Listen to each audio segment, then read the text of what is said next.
通常そのゲームのそのバックグラウンドの音楽を作る時っていうのは、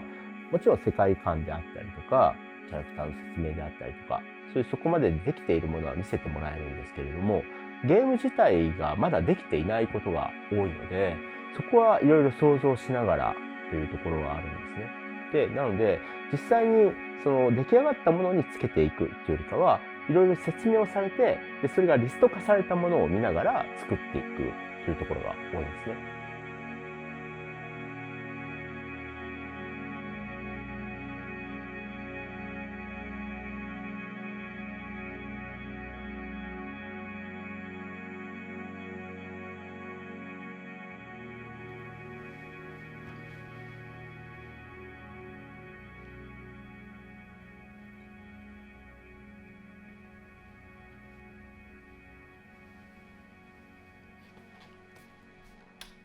自分のこととか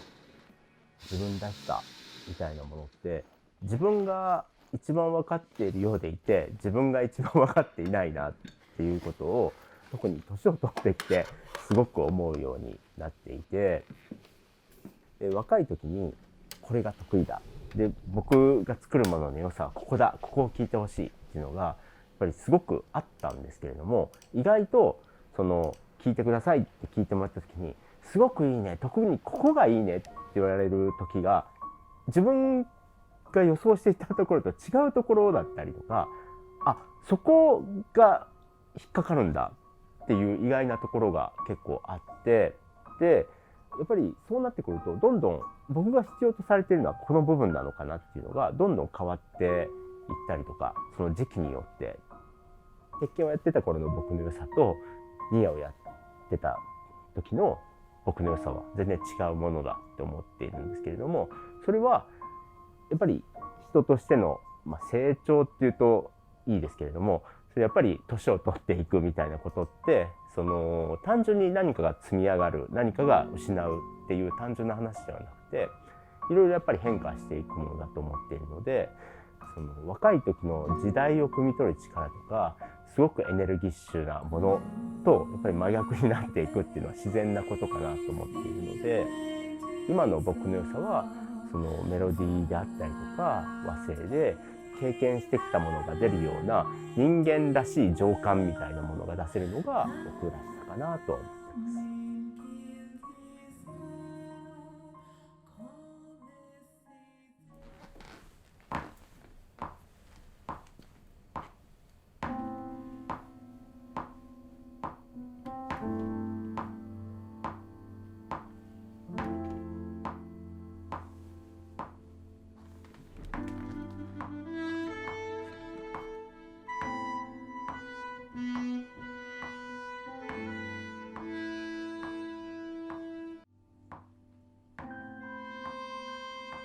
最初ナムコに7年ぐらいいたんですね。やはり7年やってると自分的には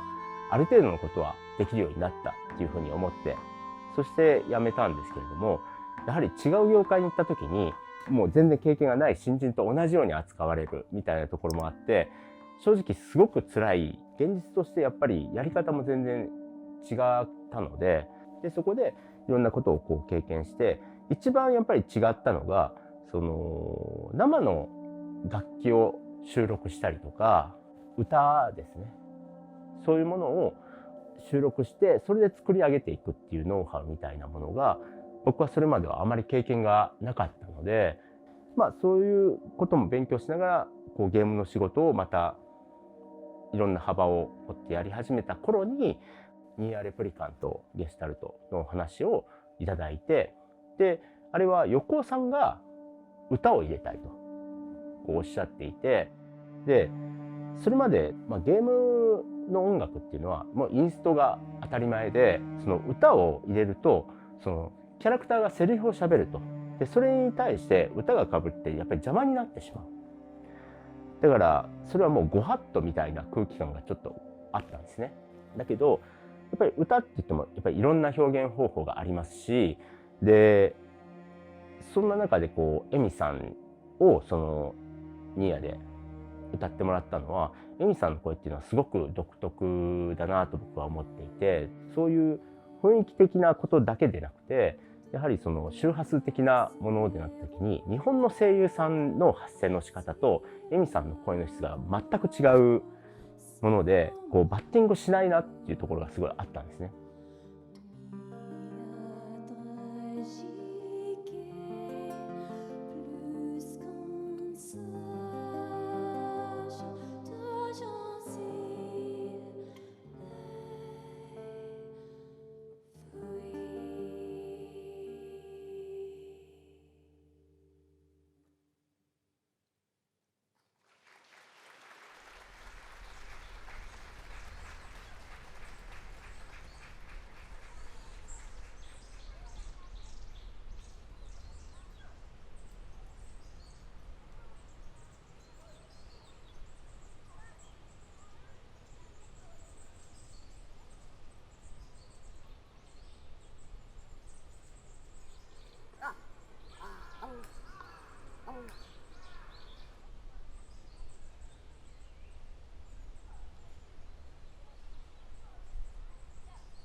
スタジオ作業もそうですし、自分自身こう考えて煮詰まって全然進まなくなることっていうのは結構やっぱあるんですね。でそういう時に、気分転換に行くことが多い場所なんですね。でもともと出身が東京ではないんですけれども、その生まれ育った神戸っていう場所も自然は豊かなんですけれども、日本の中でいうとそこまで特別田舎ではないんですよ。でその自然がある側面と、ある程度やっぱり都市としてその都会的な側面もあって、そういう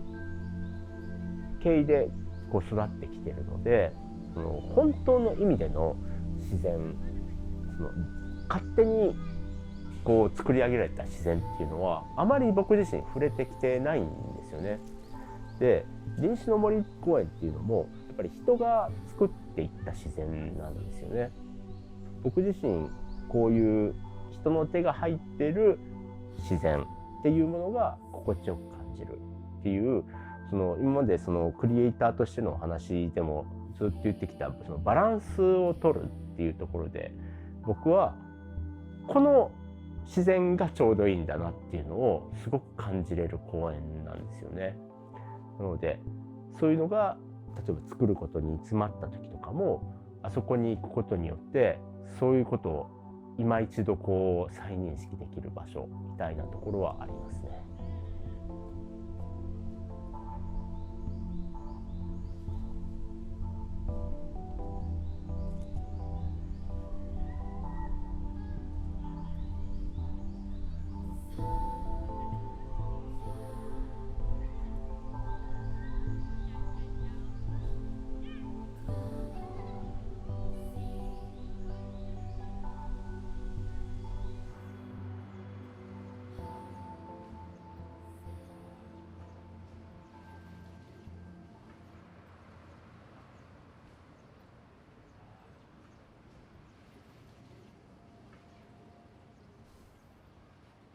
メロディーが降りてきたりとかするタイプでは全然ないんですよね。なので基本は鍵盤を触ってこうなんとなく弾きながら、今の響きいいなっていうのから、そこからの流れを考えていくっていう作り方が大きいんですね。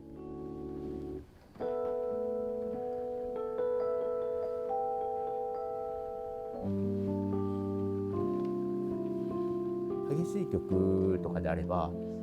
例えばやっぱり激しい曲はテンポ感が大事なので、先にリズムを組んでいって、そこに出来上がってくると、こういうグルーヴだと今度はこういう音色でこういうフレーズを乗せたらどうなるかなっていうことをトライアンドエラーで作っていきます。なのでコンピューターベースになってとりあえず試すっていうことができるようになったので、とても僕はやりやすくて、とりあえず入れてみる、で違ったら抜いていくっていうことを繰り返して、どんどん曲を音を積み重ねて作っていきます。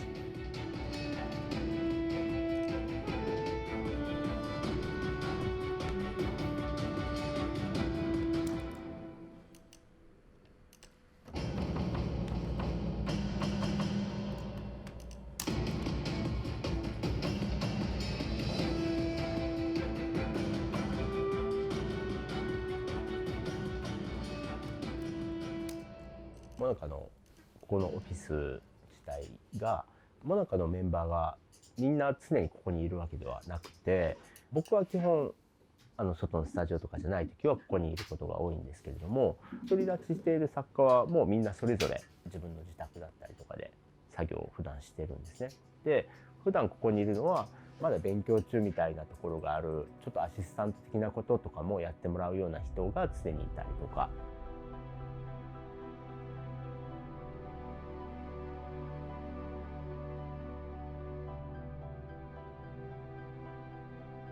音楽自体はもう子供の頃からやっていて、ヤマハっていう楽器のメーカーがあるんですけれども、そこがやってる子供向けの音楽教育があって、で僕はそこに子供の時から通っていたんですね。高校生になった時に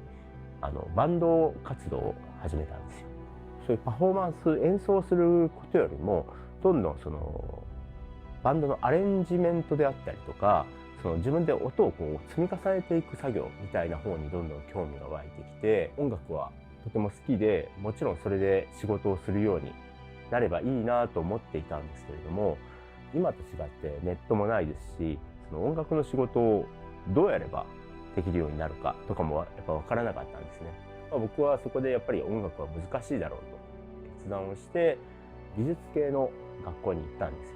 横尾さんも同じ学校に行ったんですけれども、でそこで僕は学校の中では CG を専攻して勉強していたんですけれども、 CG も最初はモデリングであったりとか静止画を作るんですけれども、そのうちアニメーションを作るようになってきた時に、当然音をつけたくなるじゃないですか。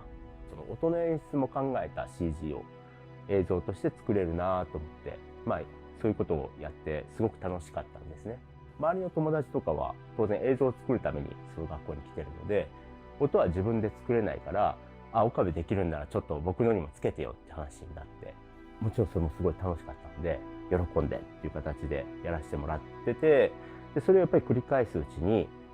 ぱり音楽をその映像につけたりとかするのも含めて音楽を作るのが楽しいなと思ったんですよね。で実際その大学を卒業する間近になって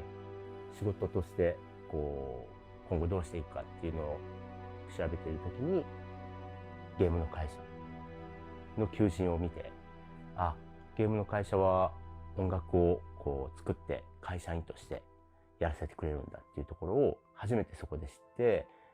僕にももしかしたらできるかもしれない。そこで初めてリアルにそれを感じることができて、応募してで試験を受けて無事に会社に入らせていただいて、音楽を作る仕事を始めるきっかけになりました。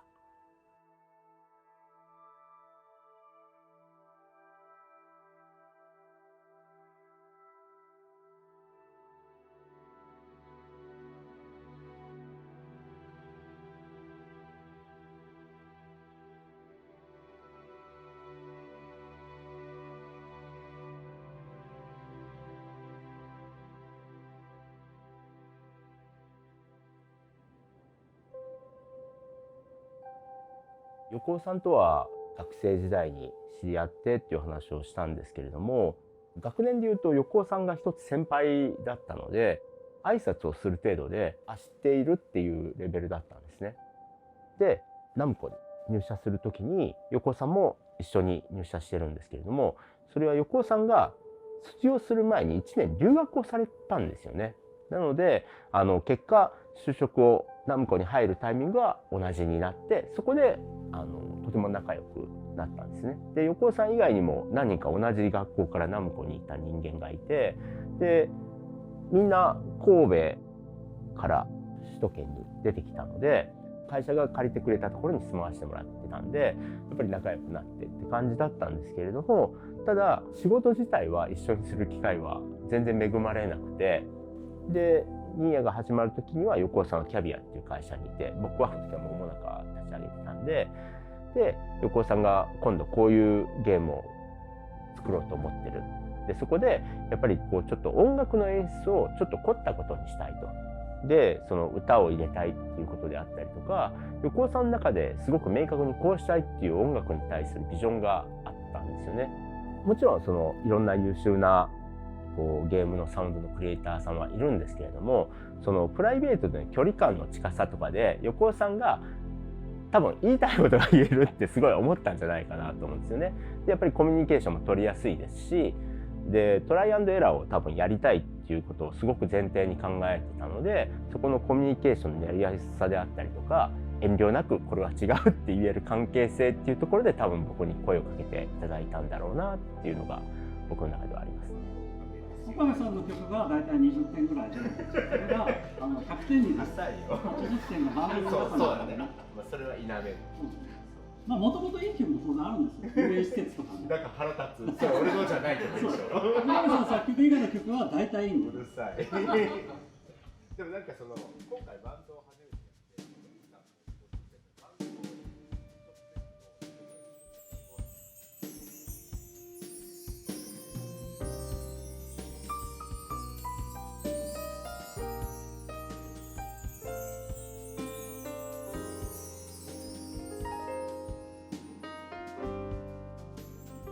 ニーヤレプリカントの時っていうのは、横尾さんから言われたのはトータルのそのゲームの世界観としてそのとても悲しいお話だと。なので基本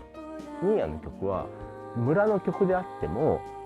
バトルの曲であっても悲しい要素は入れてほしいというふうに言われてたんですね。でそれまでももちろん僕自身聴く側としてそういう音楽は素敵だなと思う音楽はいっぱいあったんですけれども、ゲームとか、アニメとか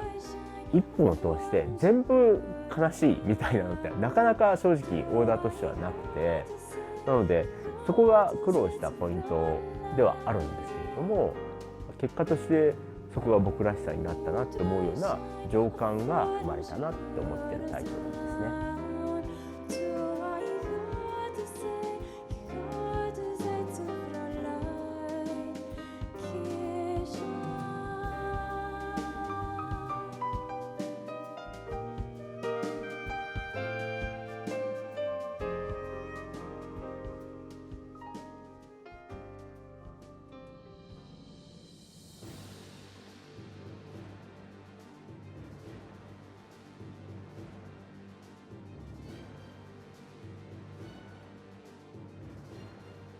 ドラゴンドラゴン3をやった時には、横尾さんから言われたのがやっぱりニーヤと違うんだと、同じような音楽にはしないでっていう形には言われていて、2曲化させていて、そのフィールドの曲は結構オーケストラっぽい曲になってるんですね。でそこは小橋っていう作家だったりとか高橋っていう作家、同じそのモナカの作家なんですけれども、そこに僕よりも彼らの方が絶対良くなるだろうと思って任せた部分があって、でそれと別にそのボス戦って言われるような、歌姫が何人か出てくるんですけれども、それぞれのテーマみたいなものがあるんですね。でそこの曲はちょっとメタルっぽい曲というか、こう歪んだギターであんまりメロディアスっていうよりかは勢いで聴かせるみたいな形にしたんですけれども、やっぱりそこはニーヤがあってのそれと真逆っていう意味合いでのそういうテイストにした部分が結構あったんですよね。で横尾さんからもやっぱり激しさが欲しいとか、そのニーヤのそのふわっとした儚くて切なくて悲しいみたいなのとは明確に違うものっていうオーダーがあって、パンチがあってその歪み感があったりとか、そういう方向にしてくださいって形でああいう形にさせていただいた感じですね。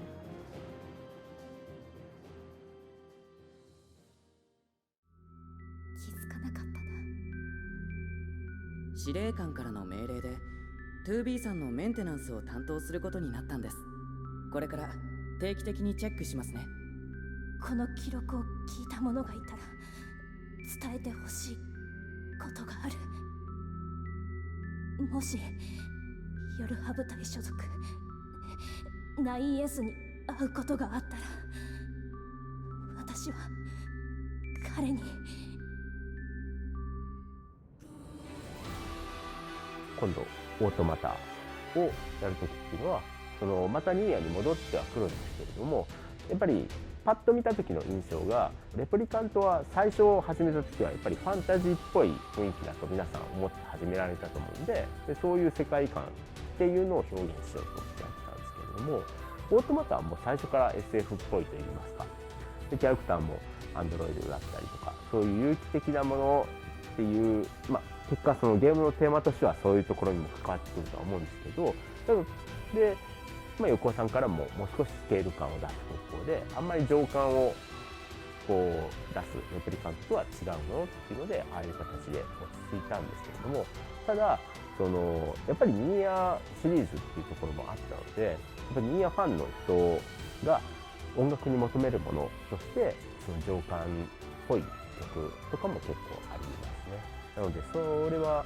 レプリカントとも違うしドラゴンとも違うんだけれども、やっぱりそれぞれを経てやったからこそのオートマタの世界が出来上がってる部分はあるなと。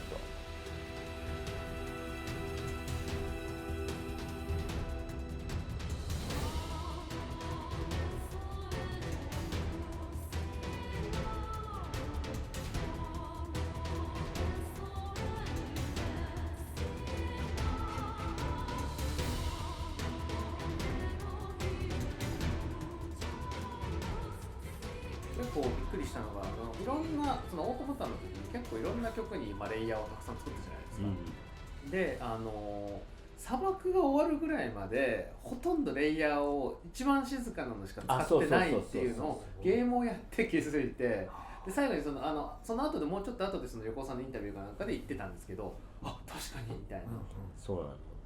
で、俺は結構ゲームとかも多くやってるし、その劇版とかも結構音色でシンセだけで聴かすみたいなのとかをあるんだけど、小橋とかはやっぱり曲を作る人なんだよね。でそこでそのレイヤー、オートマタのレイヤーの一番弱いレイヤーとかもうほぼ曲じゃないみたいなことを望まれてるのに、やっぱりフレーズ感とか入れるのよ。で何回やっても横尾さんから全然曲だみたいな。それは難しいですよね。だから意外と小橋はそこが多分苦労そうですねしてたよね。。5回ぐらい入れてくからだけど。確かにどうやってもなんかメロとかをちゃんと入れたりとかしないと、でもこれ曲じゃなくなるじゃないですかみたいな感じになっちゃうんですよ。そう曲じゃなくていいんだってみたいな感じ。じゃあ役割がね、曲じゃなくていいってすると、もうなんか本当になんかモーションシンセのオムニスフィアをボーって弾いてるだけとかでもいいんですかっていうと、岡部さんのとかやっぱり聞いてると、ある程度ピアノのポロンっていうのがやっぱ原曲とスイッチしないといけないので、そうクロスオーバーするからそう同時にがないようなる時もあるのよ。だからそこが当たっちゃうとダメだから、当たらないようにでも曲っぽくなくってやるのが、そうなんですよ。だから結構アタック感のそういうパッドとかでちゃんとそのコードを全部なぞりつつみたいな風にすると、自分がやるとどんどん曲っぽくなっていくっていう。そう意外と確かにそこはさじちょっと加減がさじ加減が経験値みたいなのは重要かもしれない。横尾さんが逆にそれがもうその完成形がちゃんと見えてるからこそのリテイクまあまあそうだからですね。あとはね、実際入れてみてテストで入れてみてやっぱり曲がすごく耳につくというか主張する主張しすぎみたいな、そうか、そうだから BGM になっちゃってるから、もっとバックグラウンド感みたいな。テクスチャーぐらいでいいってことそうですね。そうだから逆にこういう想定で発注したけど入れたらこうだったわって半笑いで、だから変えてみたいなこと言ってくる時もあるしね。それもあるんですね。ありましたね。半笑いみたいな結構レプの時にいっぱいあったね。まあでもあれはね、もう本当にそういう想定でテストをしたいから試っていう行錯誤をするからする前提で、だから全体のリストがなかったのよ最初。だからまずこういう3曲作ってみてって言われてまずみたいな CM みたいですね。そうだね。そこからこうどんどん分岐して分岐していく細分化させていくみたいな。じゃあこの方向性でまた3曲作ってみて、やっぱりこうただあれは全体を見て演出がやっぱりしづらいから、作る側としてはやっぱりバランスが取りづらいなと思って、ちょっと俺はやりづらいなって思うところはあるんだけど、ただとりあえずリスト化してこれぐらいあればいいかなっていうのより、本当に必要なものを言ってくれる感じはあるから、そのどんどん増やしていって、こういう曲が必要だでもないってなった時に、じゃあ次はこういうのを作ってってやっていくから、まあなんか無駄に曲数を増やしていくっていう感じではない感じは、まあ仕方ないかなっていうか、必要なんだなって思う。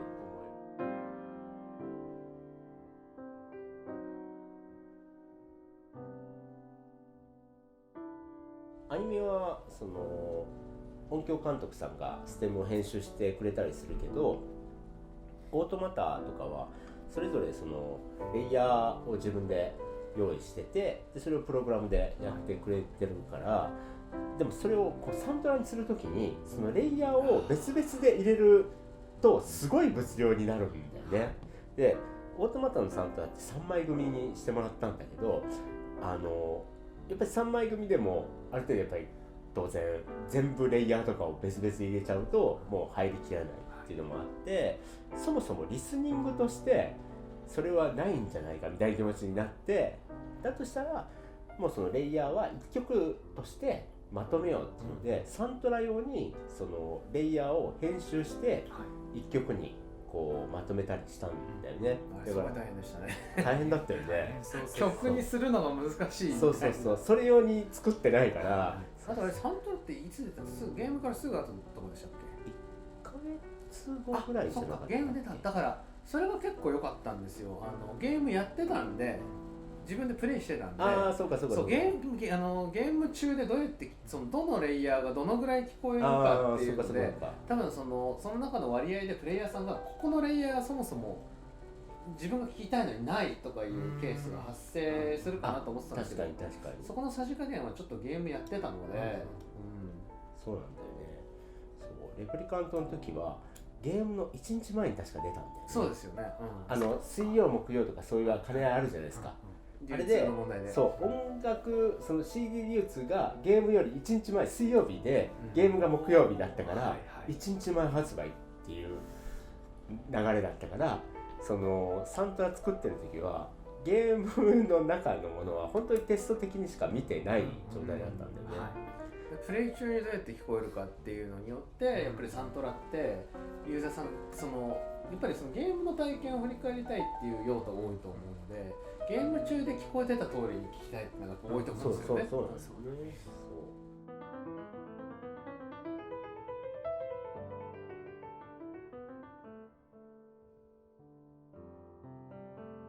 そのミドルウェアとかをもうどんどんこう発達したりとかしてできることがすごい、ハードウェアの発達もそうなんだけど、できることがやっぱり増えていくと、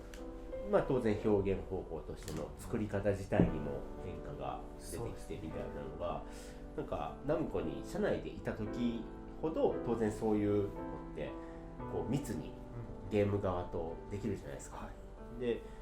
その時代は、僕は基盤で鳴らしてた時代もあるから、でその時はもう逆にもうそのインタラクティブ性をすごい持たせやすいというか、そういうのはあったんだけど、エクセルで書いてたというそうです伝説のそうです。鉄拳3とかは、アーケードの時はそれでこうラウンドが変わるたんびに曲が展開していくっていうことをやってたのよ。ありましたね。鉄拳ずっとやってますよね。そうアーケードはできてたんだけど、それのプレステ移植の時は当時そんな飛んだりとかがうまくそんなにできなかったの、レイヤーかましたりとか。だからその家庭用になった時はそれがなかったんだよね。そうだから逆にもうアレンジをして、もう違うものとしてっていう。鉄拳3は家庭用とアーケードで両方サントラが違いましたね。そうでその頃に比べるとやっぱりそのストリームで鳴らす技術もやっぱりどんどん変化していって、今はストリームだけどもうプログラムで鳴らしてるかのごとく結構こうできるみたいなところがあったから、ニーヤのエミールカーっていう凱旋車みたいなのがこう出てくるんだけど、それとかはそのスピードを変えたりしてるのよ、ストリームの。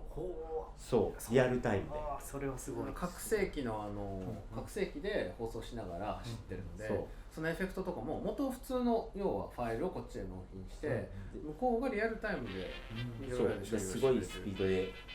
駆け抜けるときはすごいドップラー効果みたいなのが。そういう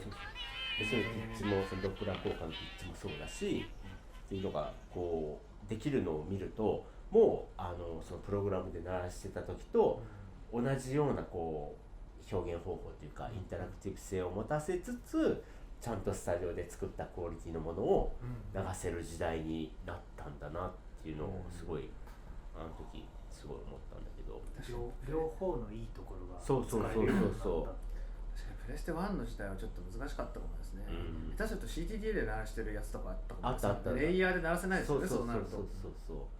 リッチレーサーとか CD プレイヤーに入れたら音聞けたよね、確かてかリね。ッチは起動した瞬間に蓋を開けてそうそう、別の CD 入れたらその曲が流れる。流れるんだよね。ローディングはもう最初に終わってて。そうそうそう。だからやっぱりなんかそういう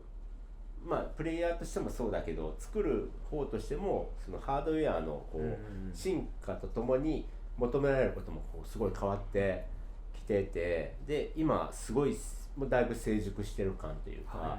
今後はもしかしたらそのこういうことができるよっていうことを今イメージできなかったことも、そんなことできんのっていうのを教えてもらって、それに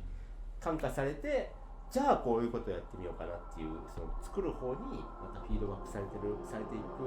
能性はあるよね。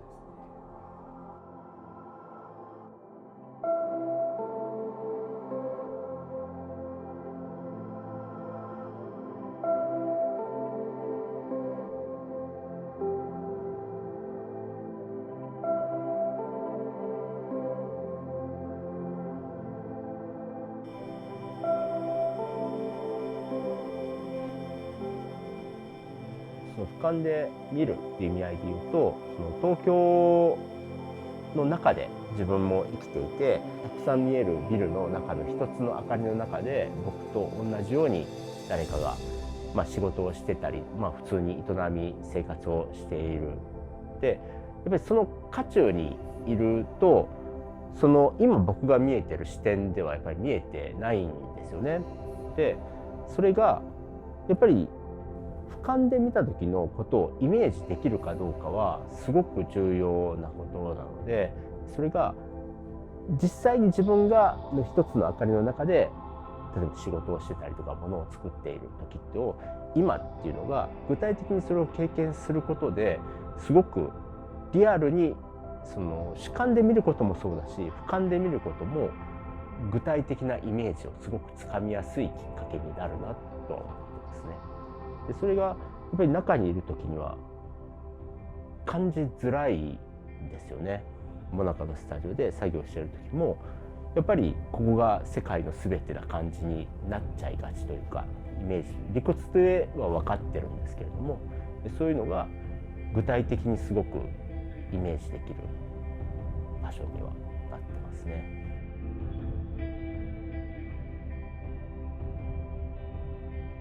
多分東京タワーとかスカイツリーとか行った時にそのすごいたくさんあるビルとかを見た時にも、皆さんも多分同じような感覚になると思うんですけど、それプラス全体像ももっと見えるみたいな感じですね。東京の全体像みたいな、それが面白い感覚であり、リセットもできるし、普段忘れがちになる俯瞰で見るっていうのを明確に思い出させてくれる場所になってるなと思います。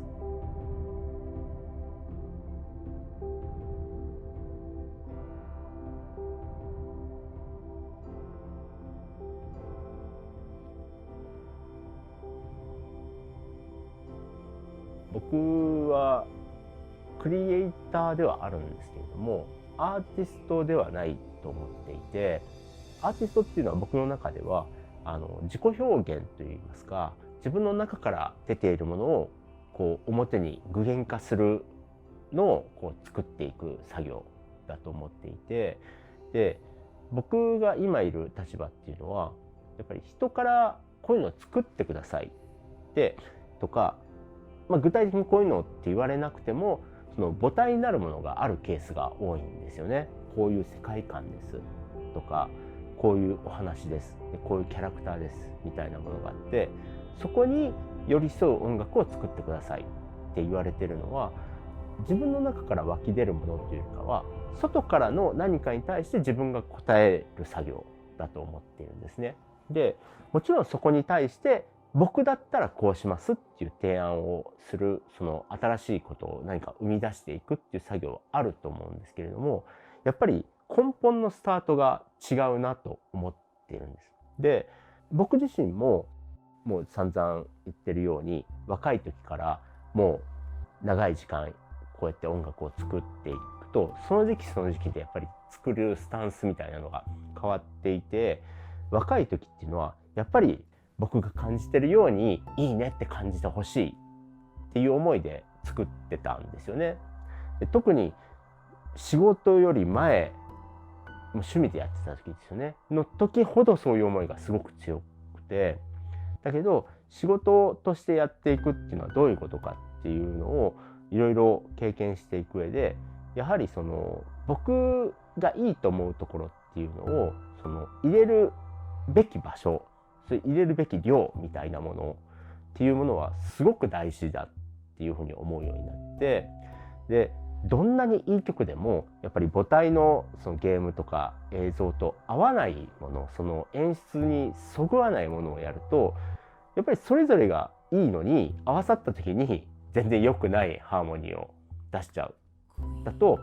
もう全く意味がない。やっぱりプライオリティとしてはまずやっぱりその母体になる作品、そのゲームとか映像のことをまず第一に考えないとダメなんだなと思ってるんですよね。でそれはやっぱり自己表現というよりかは、その母体になるものを僕だからできる魅力をさらに加えることっていうのが僕の仕事だと思っていて、それはいわゆるアーティストっていうのとはちょっと違うのかなって僕は思ってるんですね。でそこがやっぱり今の僕だからできるいろんなことを経験した上で少し俯瞰で見ながら、ブーストする作業っていうかデコレートする作業みたいなところがあるなと思ってるんですね。だからその核の部分をいかに邪魔せずにより新しい魅力を付け足していくかっていう作業を僕はその今の音楽作る上でとても重要だなと思っていて、でそこを俯瞰で見ることと主観で集中して見る、そのバランスを常に気にしながらやっていますね。